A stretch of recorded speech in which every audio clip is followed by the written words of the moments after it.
श्रीराम समर्थ श्रीराम. दशक 1 समास 1. ग्रंथारंभ. या समासामध्ये श्रोत्यांना काही जाणून घ्यायचंय तर ते विचारतात की या ग्रंथाचं नाव काय, त्यात काय सांगितलंय आणि त्याच्या अभ्यासाने आम्हाला काय फळ मिळेल. वास्तविक पाहता समर्थ श्रोत्यांच्या मनातील शंका बरोबर ओळखतात.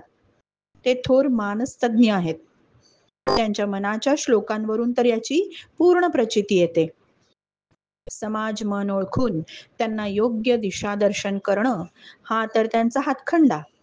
पण तरीही ते कुठेच आपल्या मताचा हेका धरीत नाहीत. दासबोधाविषयी सविस्तर माहिती देताना लेखनासाठी कोणते आधार ग्रंथ घेतले त्याची सूची, अपेंडिक्स ते देतात.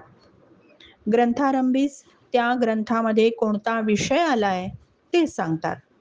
दासबोधाची रचना समजावून देतात, जी आपण यापूर्वीच पाहिली आहे, म्हणजे दशक विभागणी.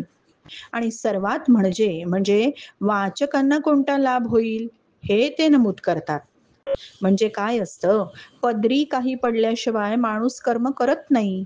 ह्युमन सायकोलॉजीच आहे नाही. आणि मग ते जाणणार नाहीत का? अर्थात आपल्या मनाला पडणाऱ्या प्रश्नांची उकल त्वरित करून देताना ते म्हणतात, जयाचा भावार्थ जैसा तयास लाभ तैसा. दासबोधामध्ये भक्ती, ज्ञान आणि वैराग्य यांचा सुरेख संगम आहे. तुमचा जसा भाव असेल तसा तुम्हाला लाभ होईल. अनेक लहान मोठे फायदे तर आहेतच, पण सद्यस्थितीमध्ये महत्वाचे असलेले कोणते फायदे दासबोधात मिळतात ते पाहू. जीवनामध्ये अनेक कठीण प्रसंग येत असतात, पण त्याच्यावर मात करण्याची क्षमता दासबोधाच्या अभ्यासाने हमखास येते. नैराश्याने खचून न जाता दासबोध आपल्याला नवी उभारी देतं.